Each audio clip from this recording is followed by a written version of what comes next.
नमस्कार. मी अलिशा गडेकर नाईक तुमच्यासमोर मकर संक्रांती या विषयावर एक छोटीशी कविता सादर करण्याचा छोटासा प्रयत्न करते. कवितेचं शीर्षक आहे मकर संक्रांती. मंडळी, मकर संक्रांती जवळ आली. मंडळी, मकर संक्रांती जवळ आली. घरातील साफसफाई झाली नवऱ्याशी भांडून भांडून. घरातील साफसफाई झाली नवऱ्याशी भांडून भांडून. सकाळपासून बायको हैराण झाली लाडू वळून वळून. नवरा मात्र बावळा झाला. नवरा मात्र बावळा झाला बायकोचे वाढते वजन बघून बघून. काय गये, काय गये, तुझा लठ्ठपणा कधी जाणार?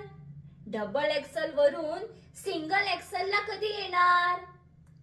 आता मात्र बायकोचे डोळे गरागरा फिरले. आता मात्र बायकोचे डोळे गरागरा फिरले. नवरोबा उंदरासारखे हळूच खोलीत शिरले. नवरोबा उंदरासारखे हळूच खोलीत शिरले. कारण कारण ते गरगरत्या डोळ्यात कारण त्या गरगरत्या डोळ्यात भीती दिसत होती त्याला. आज शिरला म्हणून वाचलाय.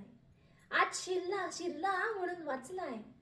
याचा परिणाम असा झाला असता की पोटात फुटाणे गेले नसते आणि 2 वेळचे जेवणही बंद झाले असते. तिला सांभाळून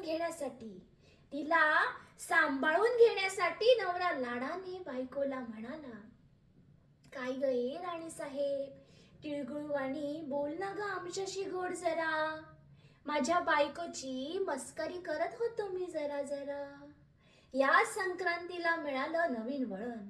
ह्या संक्रांतीला मिळालं नवीन वळण. जे करून गेले होते नवऱ्याची चाळण. नवऱ्याचे ते दमदार शब्द. काय सुंदर दिसतेस ग तू या नऊवारी साडीत. काय सुंदर दिसतेस ग तू या नऊवारी साडीत. वेळ न घालवता बायको बसली लगेच गाडीत. वेळ न घालवता बायको बसले लगेच गाडीत. म्हणे आणखी एक हवी नऊवारी साडी. म्हणे साजरी करायची आहे मकर संक्रांती. ऐकून नवऱ्याचा खिसा थरथरला. ऐकून नवऱ्याचा खिसा थरथरला.